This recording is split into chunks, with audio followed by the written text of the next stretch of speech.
Welcome back to another technical deep dive here in the debug zone.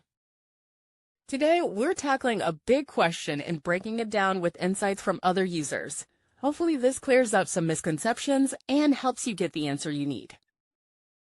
So buckle up, stay a little curious, and let's jump right in.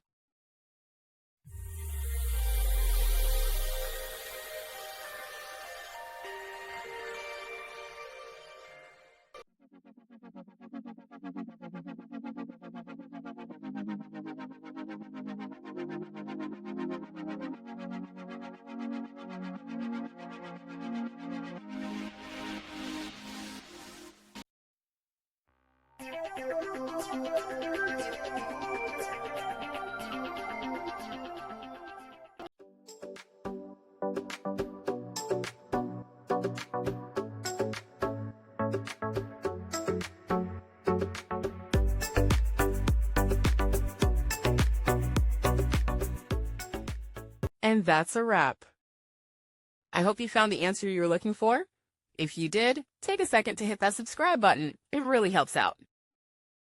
And let me know in the comments which solution worked best for you. See you next time in the debug zone.